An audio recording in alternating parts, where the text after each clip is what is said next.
Bonjour mes amis, hi guys, something a bit different today.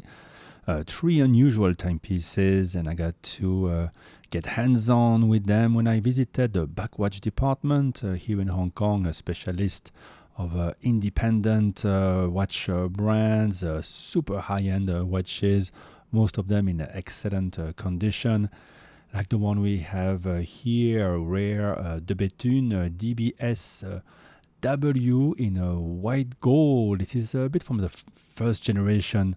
The Bethune is from 2005, and it followed a unique piece, prototype in a platinum, the DBS, that the Bethune submitted for the charity auction only watch in 2005. So the one we have here is the white gold production version.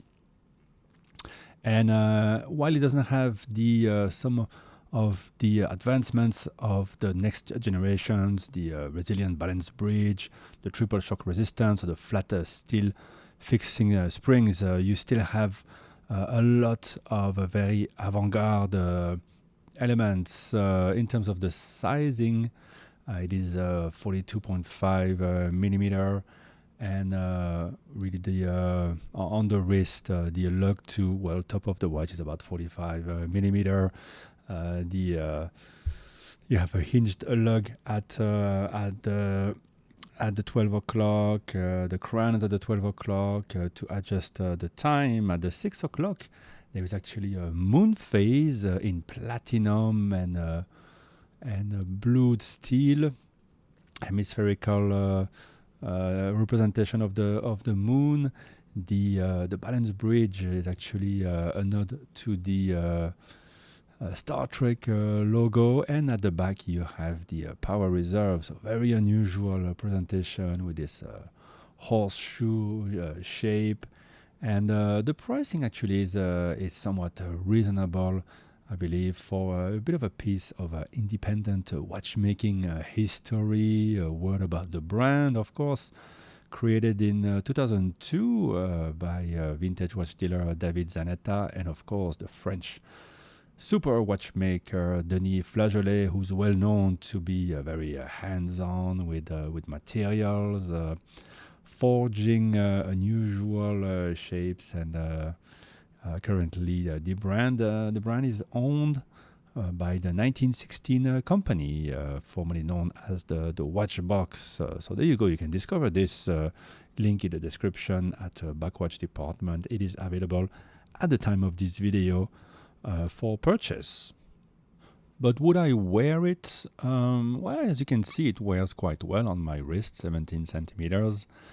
My daughter took on to horse riding during the last holidays, so she would quite like this horseshoe shape watch that displays the whole movement like this. It's quite original.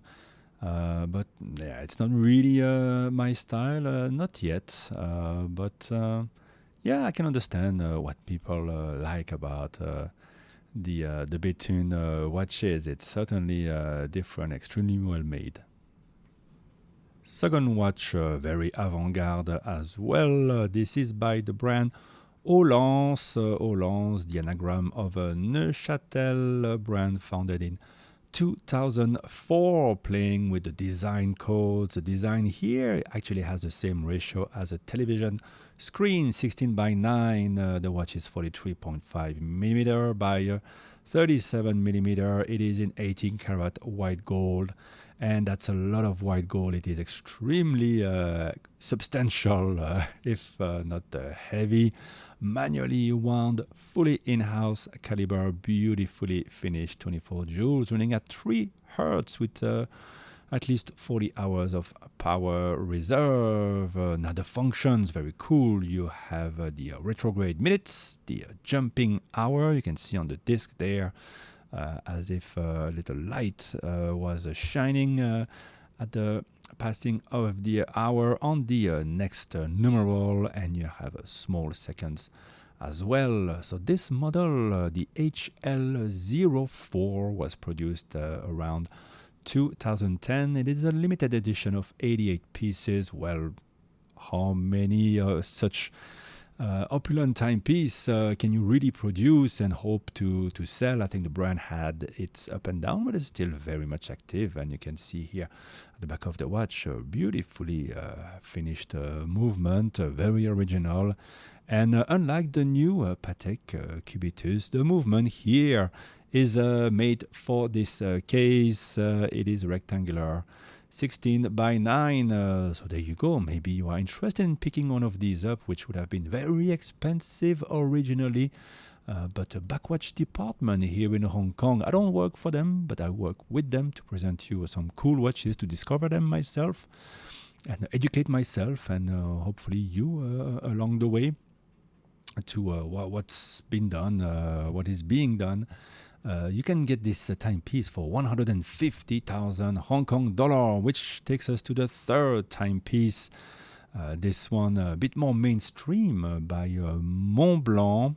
This is the Montblanc Star Legacy Nicolas Rieussec chronograph, celebrating 100 years of the famous Montblanc Meister stock writing instrument with design elements from the iconic fountain pen itself, limited to 500 pieces, which seems quite a lot for this extravagant version of the cooler Nicolas Rieussec. Only thing with those watches, they're a bit big. It's 43mm in stainless steel case with an interchangeable black calf leather strap with alligator print. Now the black dial is adorned with a luminescent printing that reveals a blueprint of the writing instrument dated from 1920 already, and plans from the dimension table from the Montblanc snow-capped emblem that can be found on the tip of every Meisterstück cap and on the crown of the Montblanc timepieces. Significant 4810 intrinsically connected to Meisterstück can also be found on the dial above the two rotating domed chronograph discs. It's a monopusher chronograph. I think there's also a GMT function. There's a mystery hand there. I'm trying to understand how this watch really works. There's a host of other golden touches on the dial, combined with the stainless steel of the case, which also recall the bicolor design of the Meisterstück. I love saying that nib. By turning the timepiece over, you'll see the oscillating weight of the manufacturer monopusher chronograph movement, MBR200, that can be observed through the case back, revealing a nod to the world of handwriting with a delicate 8 symbol inspired by calligraphy movement. And I read all that from the website of Montblanc.com, of course, because this is a bit much. Those Nicolas Rieussec, they're a bit too much. They're quite impressive timepieces. Very cool what they do. Beautiful case. The movement from the back is also very pleasant to look at. Very impressive. It's a monopusher chronograph. Available at Backwatch department. Very cool watch. Honestly, at 40mm, that would be a no-brainer. At 43, it will be maybe limited to people with a bit of a larger wrist and a love for very cool loom details. And of course, if you love the Montblanc pen, well, this is a bit of a must-have.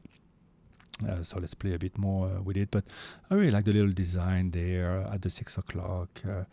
Of the dial that ties together, links together the two chronograph counters. There's the date at 6 o'clock as well, nicely framed. It's really a beautiful piece of design, I find, and the thickness is 15 millimeters. Yeah, it's imposing.